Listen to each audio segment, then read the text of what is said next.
Apocalipse capítulo 15 na nossa sequência. Vou ler aqui o primeiro verso de Apocalipse 15. Esse é um capítulo bem curtinho, né? Só tem 8 versos, mas vocês vão ver tamanha a importância desse capítulo 15 com seus 8 versos. Verso 1, Apocalipse 15, verso 1 diz assim: Vi no céu outro sinal, grande e admirável, 7 anjos que tinham as 7 últimas pragas, porque nelas é consumada a ira de Deus.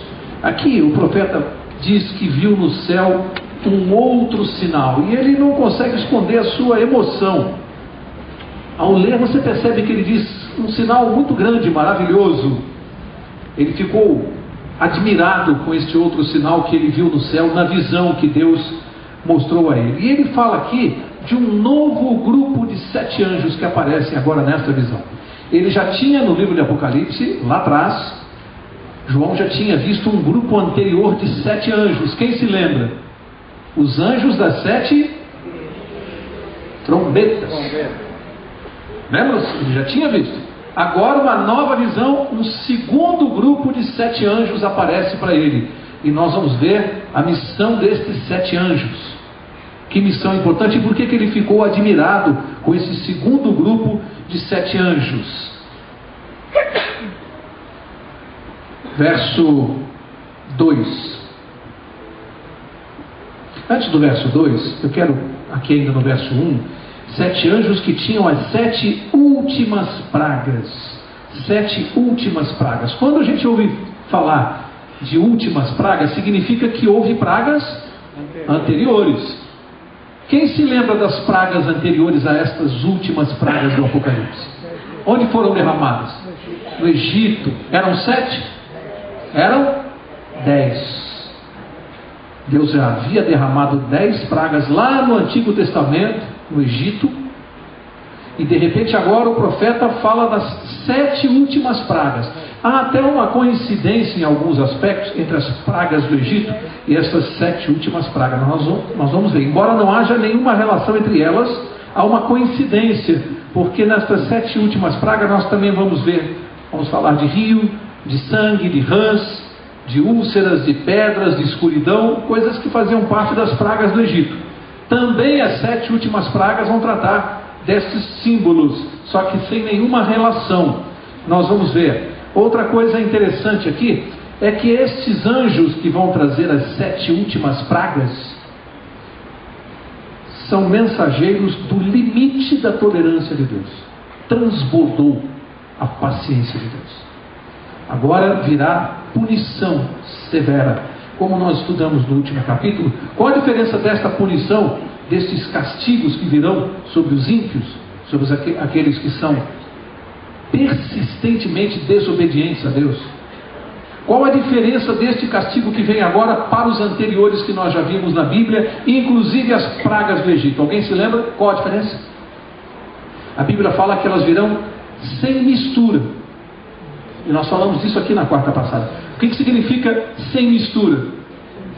Sem a misericórdia de Deus.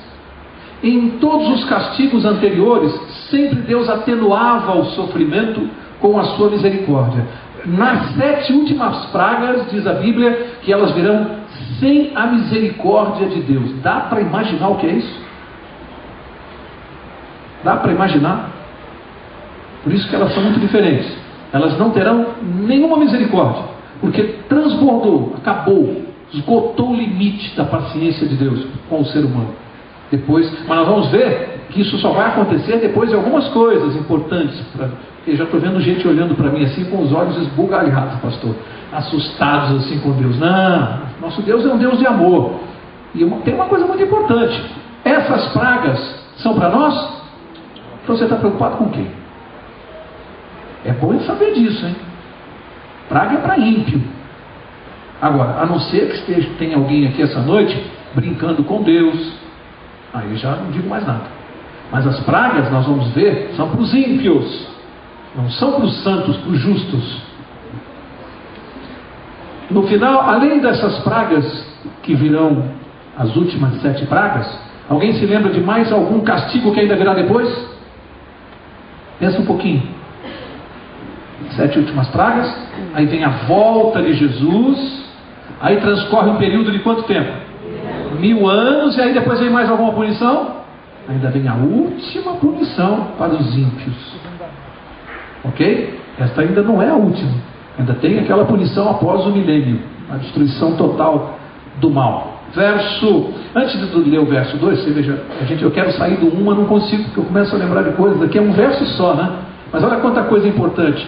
Diz aqui, porque nelas, no final do verso 1, porque nelas, né, nas pragas, é consumada a ira de Deus. E tem gente que lê isso aqui e interpreta errado. Ira de Deus. Tem gente que vê nisso aqui um Deus maligno. Não tem nada a ver uma coisa com outra. Você compreender o que é a ira de Deus, o que é o limite da tolerância de Deus.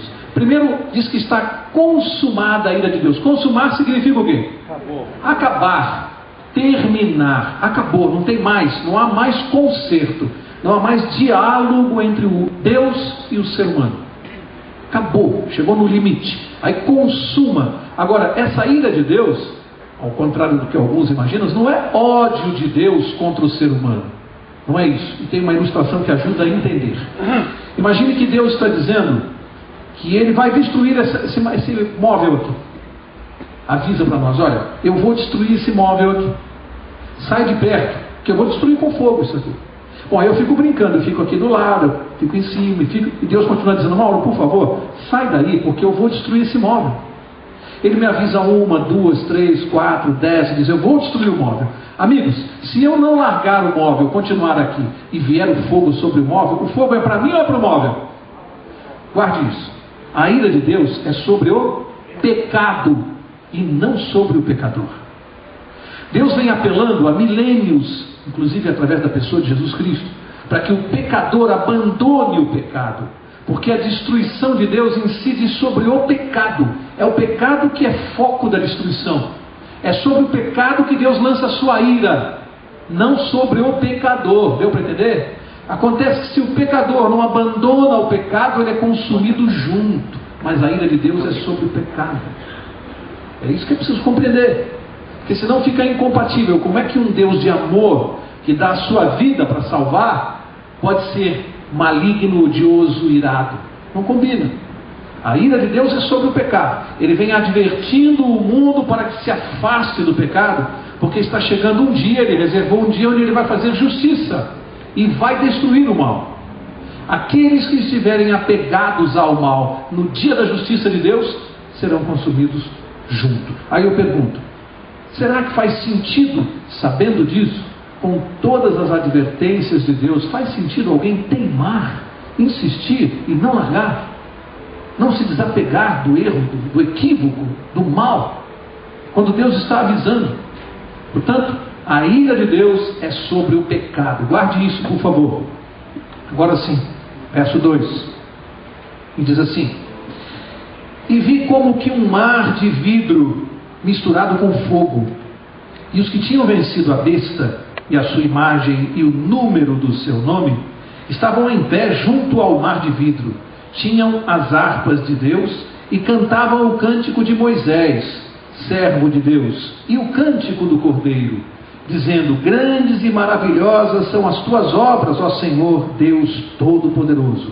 Justos e verdadeiros são os teus caminhos, ó Rei dos Reis. Bom, aqui é interessante porque Deus coloca diante de João uma visão tão esplendorosa, tão maravilhosa, que ele tenta descrever para nós com uma linguagem humana. E às vezes é muito difícil você tentar descrever algo que alguém está te mostrando, se isso fugir completamente do parâmetro que você tem das coisas que você conhece. Aqui ele fala de um mar de vidro misturado com fogo que ele estava vendo. Amigos, para você entender isso, a coisa mais próxima que a gente consegue imaginar, aqui eu acho que muita gente já viu pôr do sol no mar ou na praia.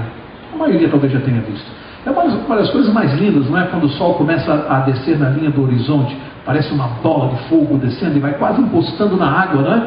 Para quem olha de longe, você vê o sol quase que encostar na água. E quando o sol parece tocar na água no horizonte, ele parece que lança jatos de luz forte, e aquilo estilhaça na água, parecendo um vidro, um espelho. E ele diz um mar de vidro misturado com fogo. Quer dizer, o local que ele está vendo é algo que brilhava tanto, que a única coisa mais próxima que ele conseguiu para descrever foi um mar de vidro misturado com fogo. Mas foi algo que ele viu tão maravilhoso, difícil de descrever. Tentar contar para nós o que não tem em paralelo, que é esse lugar que Deus mostrou para ele. Lugar onde estavam quem? Os justos salvos. Ele viu, lá no futuro, em visão, ele viu onde estariam os justos, aqueles que foram salvos. Estavam fazendo o quê? Cantando dois cânticos diferentes.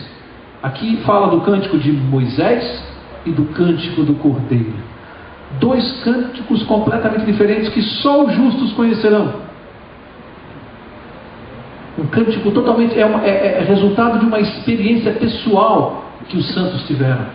Portanto, João está descrevendo uma visão que ele teve, antecipando, de um lugar maravilhoso, e viu que se cantava naquele lugar, mas viu uma coisa muito importante, que todos, sem exceção, estavam elogiando o que de Deus? Você prestou atenção?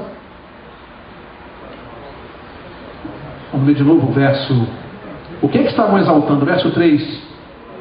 Cantavam o cântico de Moisés, servo de Deus, o cântico do Cordeiro, dizendo, 2 pontos. O que eles estavam dizendo? Justos e verdadeiros são os teus caminhos, ó Rei dos séculos. Amigos, isso significa uma coisa: que todos os salvos, sem distinção, reconhecerão uma coisa: a justiça de Deus. É algo que hoje é difícil de nós imaginarmos, o que é você reconhecer a justiça de Deus, mesmo em relação aos entes queridos que não estarão lá. Você já pensou nisso?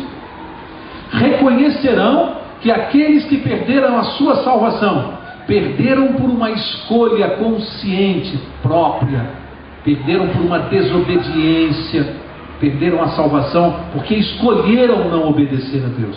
E os que vão se salvar vão reconhecer a justiça de Deus. Olha, aquele meu parente querido que aqui não está por uma questão de justiça, não está porque realmente foi desobediente. Deus foi justo com ele e ele não aceitou a salvação. É disso que nós estamos falando aqui, o reconhecimento da justiça de Deus. Não vai haver nenhum salvo que vai dizer assim: Deus foi injusto, é um absurdo, como é que aquela pessoa da minha família não está aqui? Não, vai ser o contrário. Impressionante como aquela pessoa que eu amava tanto, como ele era ruim, como ele não aceitava o amor de Deus. Ele tinha algo maligno dentro dele. É isso que será revelado para nós, especialmente durante o milênio. É importante a gente entender isso. Deus não será injusto com ninguém. E é por isso que nós precisamos despertar as pessoas, falar para as pessoas, abrir os olhos das pessoas, pregar na nossa família. Pregar começa na nossa casa, a pregação do Evangelho. E amigos, eu quero dizer uma coisa para vocês: o Evangelho mais eficaz que eu conheço dentro de casa é mudo. É o Evangelho das ações, do comportamento. É aí que você prega para os seus parentes, quando eles percebem em você Cristo vivo, nas suas ações, na sua maneira de pensar, de agir. Esse Evangelho que convence os familiares. É a nossa transformação de vida. É a única Bíblia que essas pessoas às vezes nunca leram. Eu vejo às vezes pessoas aflitas: Mauro, eu não consigo na minha família, porque não tem nenhum parente que receba Jesus na minha casa, isso ou naquilo. Às vezes eu me sinto triste. Lógico, isso são coisas que a salvação, mistério, é para Deus, né? A nossa função é pregar o Evangelho. Nossa função é levar o Evangelho para as pessoas. A aceitação é um assunto pessoal entre a pessoa e Deus. É um trabalho do Espírito Santo, não é nosso. Até porque Deus respeitou a decisão de Lúcifer. Mas a verdade é que tem muita gente reclamando que não consegue pregar o Evangelho no seu lar. E às vezes quando a gente conversa com os parentes, é triste ouvir assim, sabe? Às vezes diz para o pastor, às vezes diz para o ancião, diz assim: sabe, eu seria adventista não fosse meu marido, ou não fosse a minha mulher. É triste isso. É triste às vezes o testemunho dentro de casa, com as pessoas que realmente nos conhecem. Como é que eles podem aceitar Jesus se não veem Jesus no nosso comportamento? Aceitar Jesus simplesmente porque conhecemos a doutrina, isso não convence ninguém. As pessoas querem ver essa doutrina mudando a nossa vida. Aí o Evangelho se torna indiscutível. Verso 4, né? Pulei 4? Verso 4. Quem não temerá, ó Senhor, e não glorificará o teu nome? Pois só tu és santo. Todas as nações virão, se prostrarão diante de ti, pois os teus juízos são manifestos. Mais uma vez, a justiça de Deus é exaltada aqui. Percebem como se exalta claramente a justiça de Deus? Vai haver um claro reconhecimento de que Deus foi justo, foi amoroso, porque o Evangelho, embora tenha muita gente que se esqueça disso, tem gente que só vê do Evangelho uma perna, o amor, a misericórdia. Tem gente que se esquece que o Evangelho também é justiça. O Evangelho é amor e justiça. Por isso que quando você olha para a cruz, você vê amor e vê justiça na cruz. Tem gente que do Evangelho só vê o amor, não vê a justiça de Deus. Verso 5 diz assim: depois disto olhei, e abriu-se no céu o santuário do tabernáculo do testemunho. E os 7 anjos que tinham as 7 pragas saíram do templo, vestidos de linho puro e resplandecente, e cingidos à altura do peito com cintos de ouro. Um dos 4 seres viventes deu aos 7 anjos 7 taças de ouro, cheias da ira do Deus que vive para todo o sempre. Vamos dissecar um pouquinho melhor isso aqui. Diferentemente dos 7 anjos anteriores que nós vimos em Apocalipse, os das trombetas, esses 7 anjos que saem agora, saem de onde? Aqui descreve. De onde eles saem? Do templo, do santuário celestial. Tem santuário no céu? Aqui, ó. Saem de lá. Mas saem com uma mensagem diferente. Eles estão saindo aqui para pregar o Evangelho? Estão saindo para convencer alguém, para fazer com que alguém se arrependa? É isso que eles estão fazendo? Não, eles têm uma missão extremamente delicada, solene. Eles carregam 7 taças com a ira de Deus contra o pecado e contra aqueles que estão agarrados ao pecado. Portanto, são anjos mensageiros da ira de Deus. Saem do templo, do santuário, com uma missão. Sabe, essa taça que eles vão derramar, e nós vamos ver já já, da ira de Deus, é uma taça para aqueles, nós vimos no verso 1, que não adoraram quem? Não, a ira de Deus para aqueles que adoram quem? A besta, sua imagem e o seu sinal. Já estudamos aqui nos capítulos anteriores, e eu lamento que as visitas que estão chegando hoje terão que ouvir isso fora assim, do contexto que a gente vem estudando. Então, Ana, é uma coisa assim que você tem que depois dissecar, tá bem? Mas nós já sabemos aqui que estamos estudando o que a besta simboliza, né? Um poder religioso. Já sabemos a imagem da besta, já estudamos aqui, né? Uma nação poderosa que vai obrigar por lei as pessoas na terra, em função de ser uma nação muito influente, a louvarem e engrandecerem esse poder religioso através de uma determinada guarda de um determinado dia, né? Sabemos que o sinal de Deus, que dia é? Sábado. Portanto, em contraposição ao sinal de Deus, ou eu uso muito na minha profissão a expressão contrafação. O que é contrafação? Contrafazer. É você imitar. Então, quando você pega uma marca conhecida, famosa, e coloca numa outra roupa, você está falsificando, né? Uma marca falsificada. Isso chama-se contrafação. Como é que o inimigo de Deus faz uma contrafação com o sinal de Deus? Sinal é uma marca. Então, qual é a marca de Deus? O sábado. Aí ele vai e faz uma contrafação. Ele também tem que ter um dia para ser guardado. E esse dia é o domingo. E já estudamos que aquele que guarda o domingo vai receber o sinal da besta. Então a taça da ira de Deus em especial vai para estes. Daí que os capítulos anteriores vêm fazendo uma advertência. Eu até na quarta passada e na anterior disse que estava ficando até chato, né? De tanto repisar esse assunto, já que os versos insistiam. Mas vocês percebem por que Deus vem insistindo nos capítulos? Porque agora, quando chegam os anjos com a taça, não tem mais jeito. Agora não pode mais voltar atrás. Agora já foram assinalados na mão e na testa. Agora é irreversível. Quando os anjos saem do templo com as taças para derramar sobre essas pessoas, não há mais condição de voltar atrás. Por isso Deus vem advertindo, vem chamando a atenção misericordiosamente, vem advertindo mesmo as pessoas sobre essa questão. Que eu disse aqui que não é uma questão de religião, não é uma questão de uma religião contra a outra. Esse assunto é com Deus. Portanto, vejam como Deus foi misericordioso de, antes desta providência, quantas vezes Ele apelou, na verdade podemos dizer séculos, desde 1844 para cá, essa mensagem vem sendo pregada da hora do juízo, de adorar o Criador, ou seja, da guarda do sábado, da queda da Babilônia, da não adoração da besta, não receber o sinal. Uma mensagem vem sendo pregada ao longo de séculos para chegar aqui, no momento em que Deus vai tratar esse assunto com severidade. Olha só, esses que vão receber a ira de Deus não receberão isto por uma escolha de Deus. O plano de Deus para a vida dessas pessoas, desde que vieram ao mundo, é de que aceitassem, se convertessem. É preciso guardar isso. Isso não é uma escolha de Deus para a vida de algumas pessoas, não. Isso é a escolha que a própria pessoa fez para a sua vida, ou seja, está arcando com as consequências das suas decisões, ou das suas más decisões, más escolhas. É bom que fique claro isso. O plano de Deus era outro, mas o plano de Deus foi rejeitado. A gente precisa entender isso. O plano de Deus para aqueles que vão se perder, ele foi rejeitado.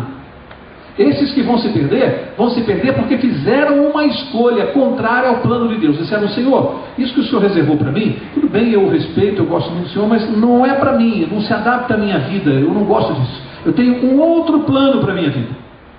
E vão marcar com as consequências dessa decisão. O plano de Deus para todos é de salvação, não é de destruição.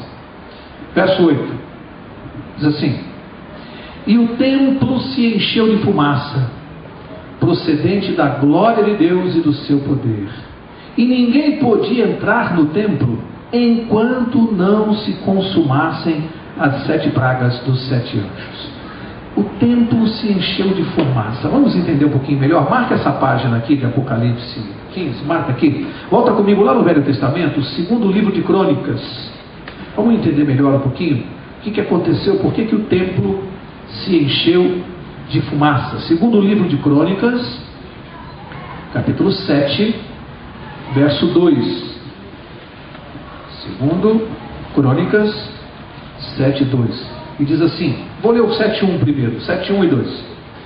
Diz assim: quando Salomão acabou de orar, desceu fogo do céu e consumiu o holocausto e os sacrifícios, e a glória do Senhor encheu a casa.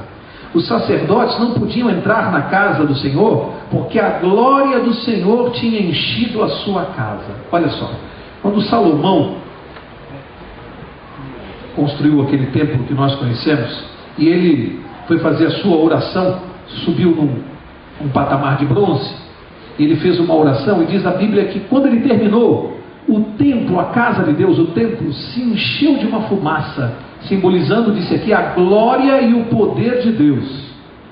Uma fumaça tomou conta do templo, mostrando a presença de Deus ali, sua glória e sua fumaça. Agora em Apocalipse, volta lá para o capítulo 15, a página que nós marcamos, vamos entender isso aqui. Quando os anjos estão saindo com as taças para derramar sobre o mundo, diz que o templo se encheu de fumaça procedente da glória e do poder de Deus. Exatamente aquilo que aconteceu com Salomão.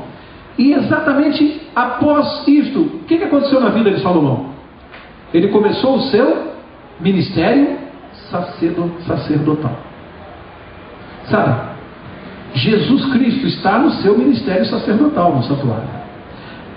esta indicação aqui do poder de Deus, e a palavra seguinte vai dizer assim: procedente da glória e do seu poder, e ninguém podia entrar no templo.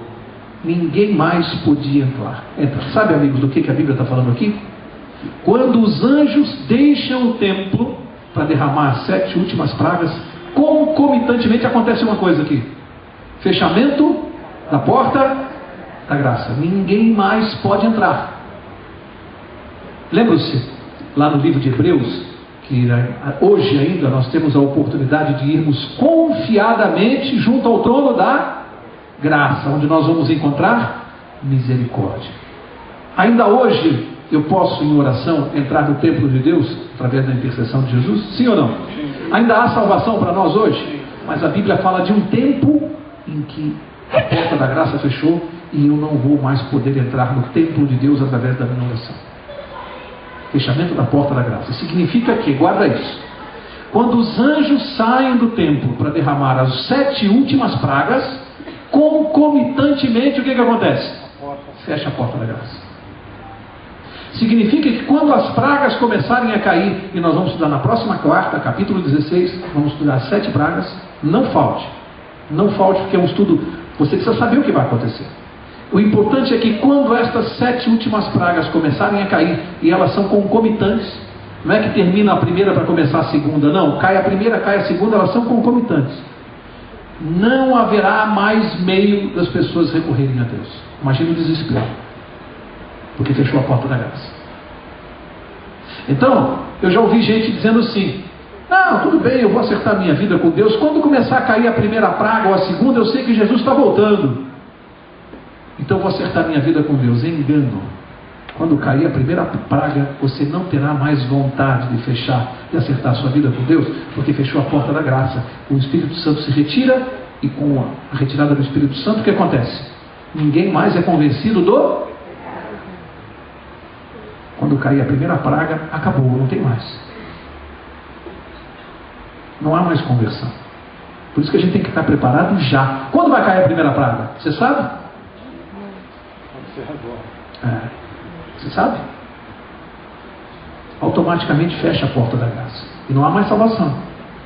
E isso está na iminência de acontecer. Vocês vejam que nós, pelos estudos, claramente estamos na iminência disso acontecer. Claramente. Ok? Guardar o sábado. Concomitantemente, quando os anjos saem do templo para derramar as últimas 7 pragas, fecha a porta da graça, e concomitantemente, após a queda das 7 pragas que nós vamos estudar, e na quarta-feira que vem, já vou adiantar, alguém se lembra quanto tempo vão demorar aproximadamente as 7 pragas? Tempo de duração? 1 ano. Cerca de 1 ano. Cerca de 1 ano. Será que é isso mesmo? Então você tem que vir aqui na próxima quarta-feira para saber se é isso mesmo. E aí acontece uma coisa: fecha a porta da graça, as 7 pragas caindo, e aí a volta de Jesus. Imediatamente, ou seja, as 7 pragas precedem imediatamente a volta de Jesus. Porque seria insuportável, não dá para suportar mais com as pragas aqui. Jesus tem que voltar. Então é um período muito curto. Fecha a porta da graça, caem as pragas, Jesus volta. Isso é um período relâmpago, muito rápido. Como a porta da graça fecha, não dá mais para se arrepender. Portanto, o arrependimento tem que ser quando? Quando? Eu estou ouvindo uma divisão aqui. Eu estou ouvindo assim: agora, hoje. É hoje ou é agora? Vocês estão em dúvida? É agora já. É agora já que a gente tem que colocar a vida em dia com Deus. É agora, não pode deixar isso. Esse é um assunto que não pode esperar. Colocar a nossa vida em dia com Deus. E dá para fazer isso sozinho? Então eu chego aqui e falo assim: bom, hoje eu vou voltar para casa e vou colocar a minha vida em dia com Deus. Pronto. E aí, está resolvido o problema? E o poder para fazer isso? Você busca onde? Nós temos poder para fazer isso sozinhos? Será que alguém consegue sair do pecado sozinho? Eu digo para você, com a autoridade da palavra de Deus, sem a influência do Espírito Santo e o poder de Cristo, ninguém abandona o pecado.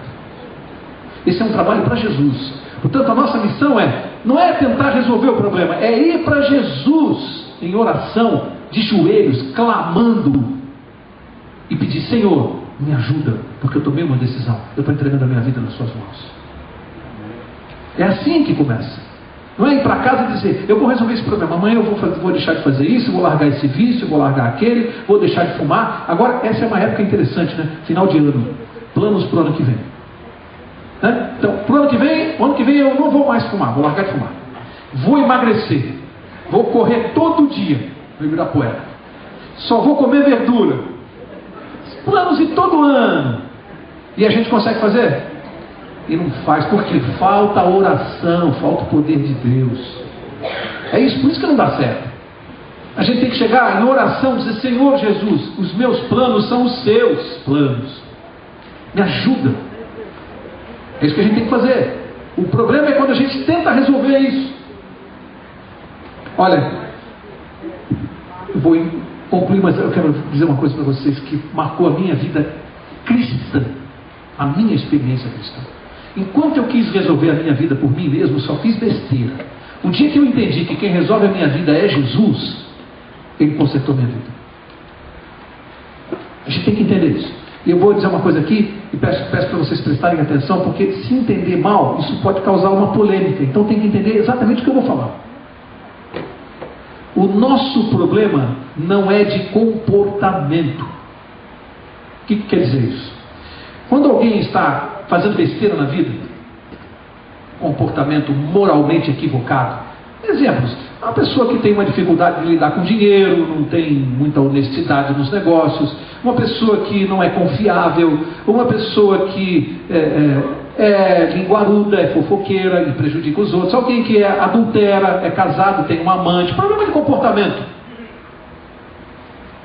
Isso é apenas um sinal, é um reflexo de uma outra coisa. O termômetro, ele só mostra que eu tenho febre, mas ele não cura a minha febre. Comportamento é um problema que indica que alguma coisa está errada. Então o meu problema não é de comportamento, é de relacionamento. Com quem? Com Deus. Quando o meu relacionamento com Deus não está bom, o meu comportamento, ele reflete isso no meu comportamento. Aí as pessoas começam a ver as besteiras que eu estou fazendo.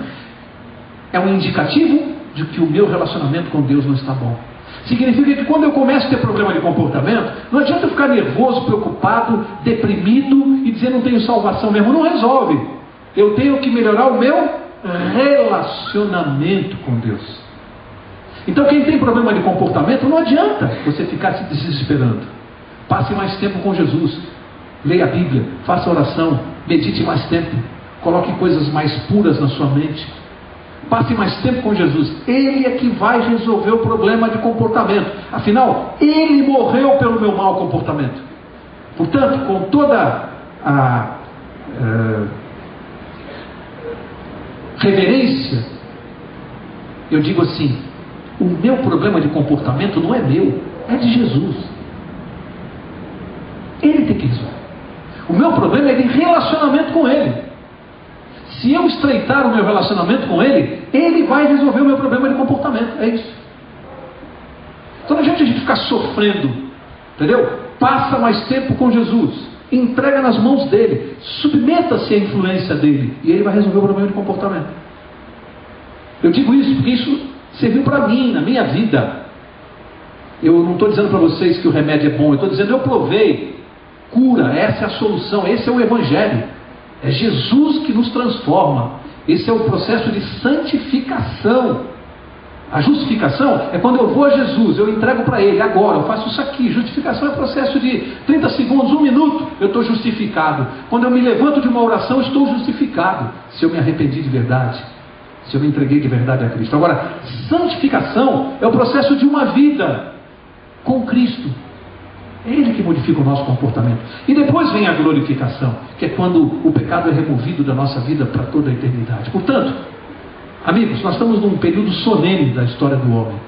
Tem gente que não sabe o que faz com o seu próprio comportamento, está desesperado, está tentando resolver isso de tudo quanto é maneira. E a solução chama-se Jesus Cristo. Não tem outra solução para problema de comportamento, a não ser Jesus Cristo.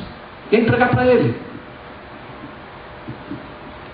Agora, eu falei aqui do fechamento da porta da graça e eu quero encerrar o estudo dessa noite com isso. Porque como se faz bagunça com essa questão da graça.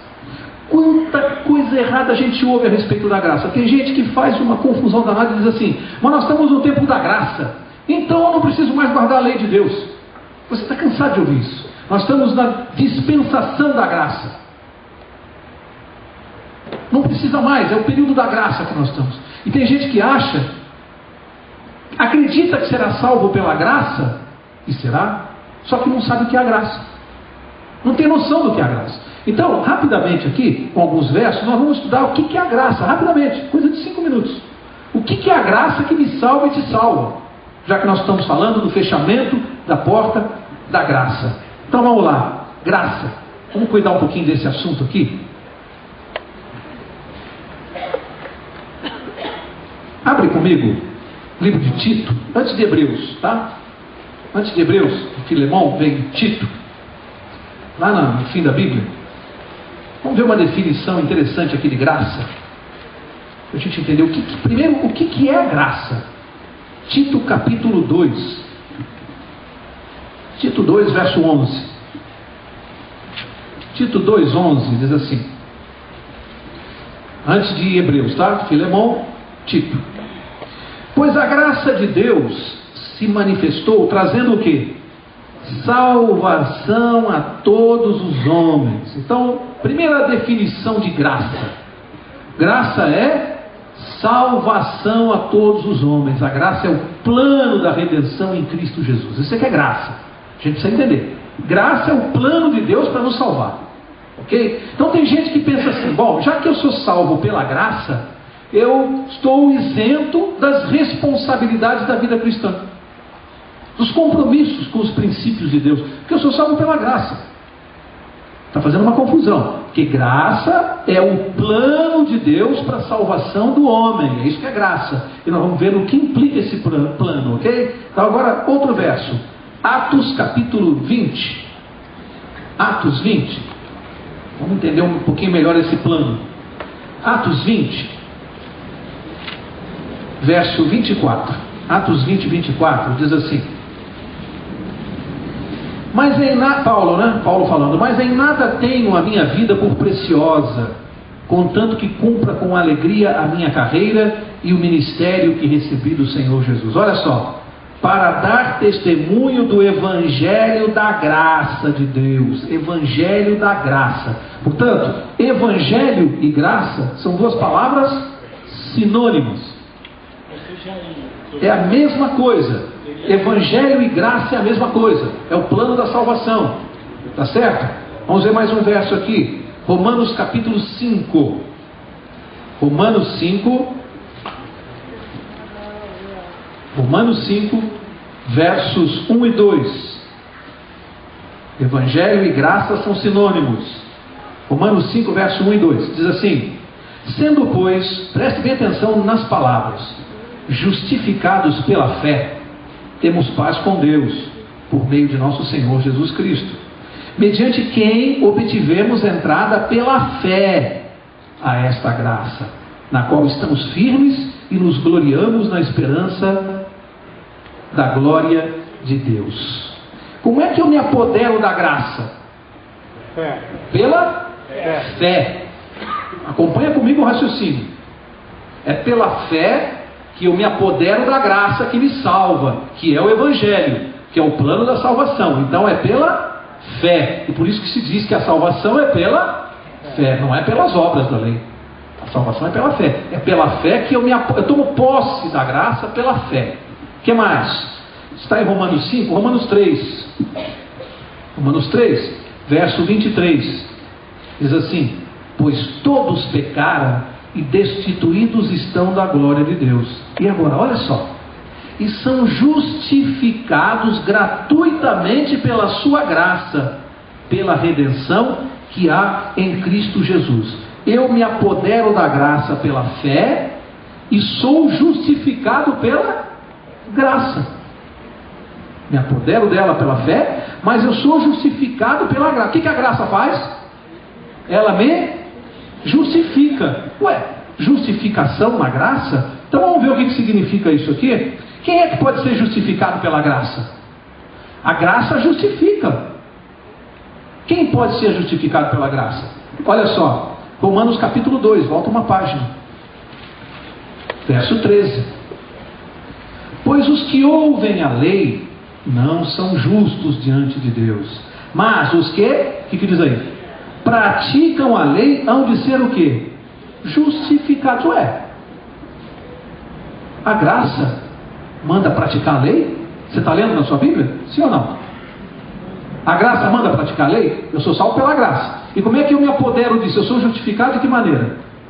Quando eu pratico a lei. Mas tem gente que diz que não precisa mais. Nós estamos no tempo da graça, não precisa mais guardar a lei. Mas aqui está dizendo que eu sou justificado por praticar a lei. A lei me justifica. A graça também me justifica. Bom, como é que a gente fecha isso aqui para não ficar... para encerrar esse assunto? Amigos, a fé e a lei estão unidas na salvação. Fé e lei estão unidas no plano de Deus para nos salvar. Olha só, salvos pela graça, nós somos conduzidos a fazer o quê? Acompanha comigo. Efésios capítulo 2.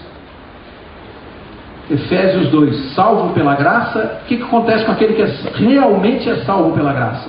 Efetivamente salvo pela graça. Efésios 2, verso 8. Diz assim: pois é pela graça que sois. Não tem discussão quanto isso aqui, amigos. Jamais vocês vão nos ouvir aqui da frente dizer que alguém é salvo por guardar a lei. Jamais alguém ouviu isso aqui. Jamais. A salvação é pela graça. Não se discute isso. Mas segue comigo. Pois é pela graça que sois salvos, por meio da... Já estudamos, né? Por meio da fé. E isto não vem de vós, é dom de Deus, não das obras, para que ninguém se glorie. Mas preste atenção no verso 10. Tem gente que para aqui no 9 e não lê o 10. O 10 diz assim: pois somos feitura sua, criados em Cristo Jesus para as boas obras, as quais Deus preparou para que andássemos nelas. Alguém que é salvo pela graça é conduzido a fazer o quê? Guardar a lei. Alguém que realmente recebeu a graça e está salvo, vai guardar a lei. Se você encontra alguém dizendo para você que foi salvo pela graça, mas não guarda a lei, essa pessoa não foi salvo ainda pela graça. A graça ainda não o atingiu. Porque aquele que realmente é salvo pela graça é conduzido pelo Espírito Santo a guardar a lei. Percebem? A guarda da lei não é uma coisa que precede a graça, é consequência da graça, é o efeito visível da salvação. Você aceitou Jesus? Aceitei. Bom, como é que você vê que isso é verdade? Qual é o efeito visível dessa aceitação? É a guarda da lei. Alguém que aceitou Jesus, você vê isso quando a pessoa é conduzida a guardar a lei de Deus. Isso é prova que realmente aceitou. Quando alguém diz que aceitou Jesus e está salvo pela graça e não está guardando a lei de Deus, essa pessoa, na verdade, segundo não pelas minhas palavras, mas pelas palavras que estão na Bíblia, 1 João capítulo 2, diz que essa pessoa é mentirosa. A Bíblia o diz. Aquele que diz que aceitou Jesus como Salvador e não guarda os seus mandamentos é mentiroso, e a verdade nele não está. Portanto, o efeito visível da graça na vida de uma pessoa, daquele que diz que está salvo pela graça, é guardar a lei. Vamos confirmar isso? Volta para Romanos, e eu estou encerrando. Volta para Romanos e veja como a Bíblia é clara nesse sentido. Romanos capítulo 3, 3:31. Romanos 3:31. E diz assim: anulamos, pois, a lei pela fé? Qual é a resposta? De maneira nenhuma. Antes confirmamos a lei. Tem gente que está dizendo que pela fé está dispensado da lei. Aqui está dizendo de maneira nenhuma, de jeito nenhum. A fé não anula a lei, confirma a lei. Confirma. E agora o último verso da noite. Você está em Romanos 3, Romanos 6, último verso da noite, Romanos 6, verso 14. Diz assim: pois o pecado não terá domínio sobre vós. Pecado não terá domínio sobre vós, porque não estáis debaixo da lei, mas debaixo da graça. Amigos, vocês não têm noção quantas vezes pessoas abriram a Bíblia para me mostrar esse verso aqui, para dizer que nós não precisamos mais guardar a lei. É um dos versos campeões, é esse aqui.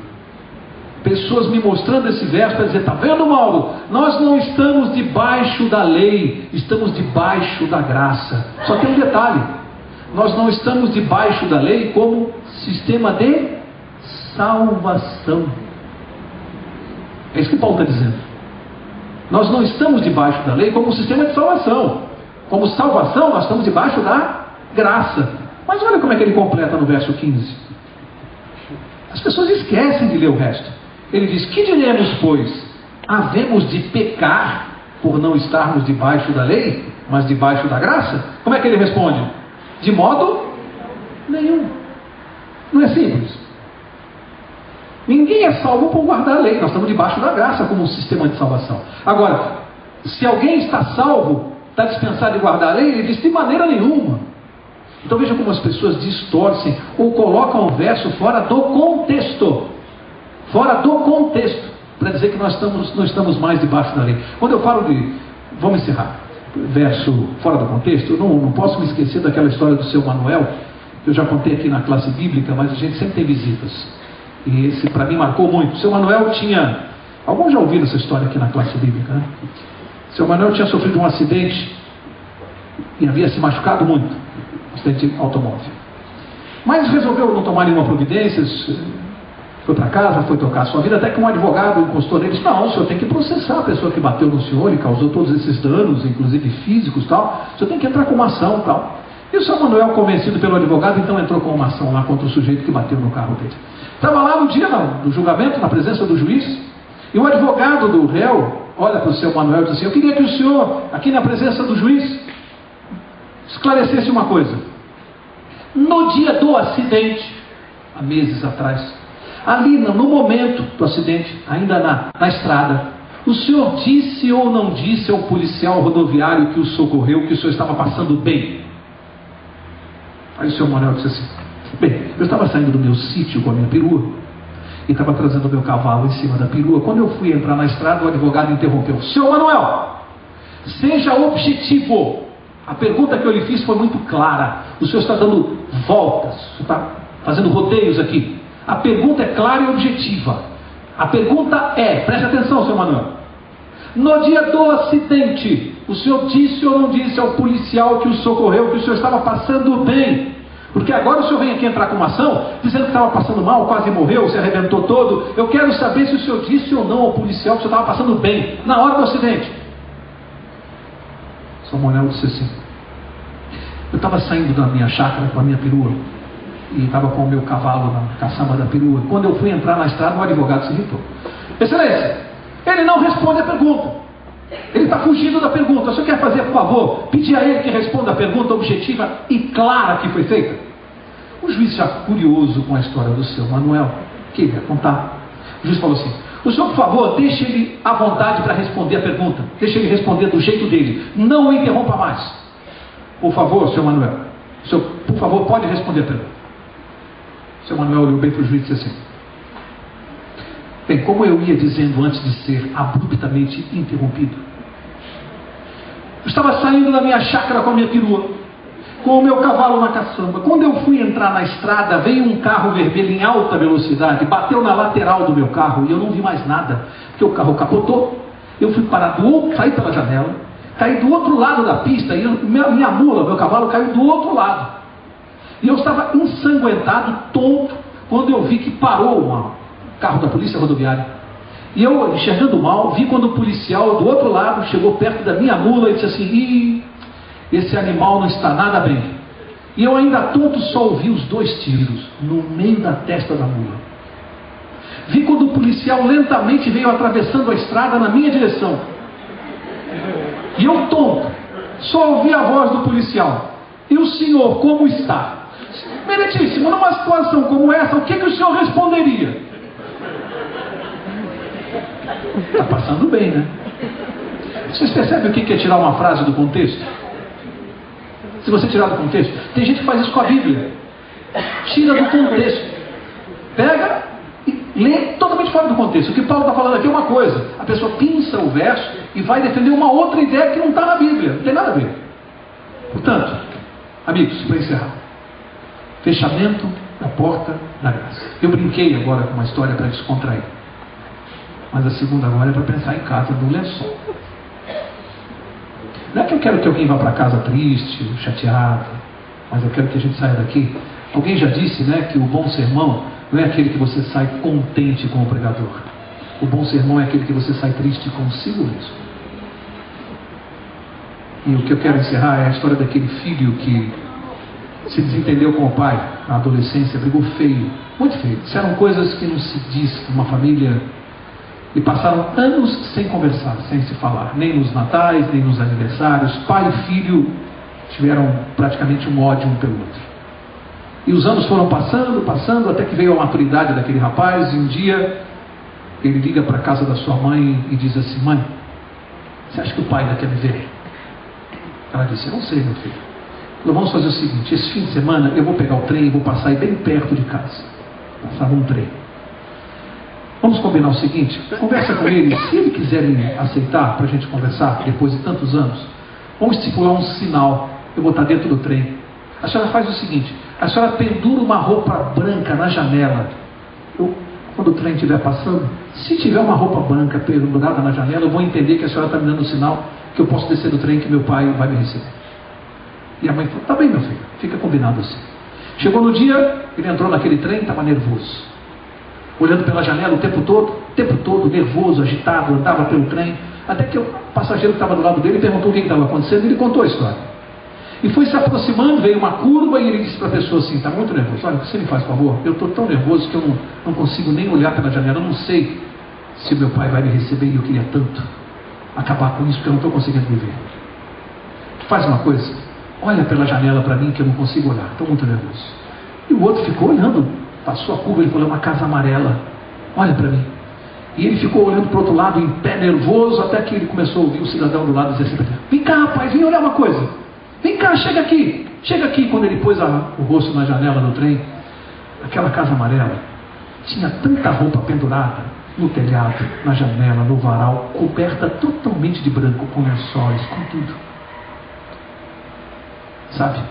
Tem gente que acha que está de mal com o pai. Tem gente que acha que o pai não gosta mais. Tem gente que acha que foi longe demais. Amigo, presta atenção. Deus pendurou no céu todas as estrelas que haviam, como um sinal dizendo para você: volta para casa. Todos os sinais. É só você descer do trem da tua vida do jeito que está e volta para casa, que dá na hora. Deus está te esperando de braços abertos. Está na hora da gente tomar uma decisão muito séria na vida, não tem mais tempo. Eu vou pedir ao pastor para encerrar orando por este motivo, que ele possa nos colocar diante do trono da graça, que ainda está aberto para nós, mas logo, logo vai se fechar. Possa interceder por nós mais esta noite, para que, se alguém estiver enfrentando uma dificuldade espiritual aqui, possa buscar em Jesus esse poder para voltar para casa.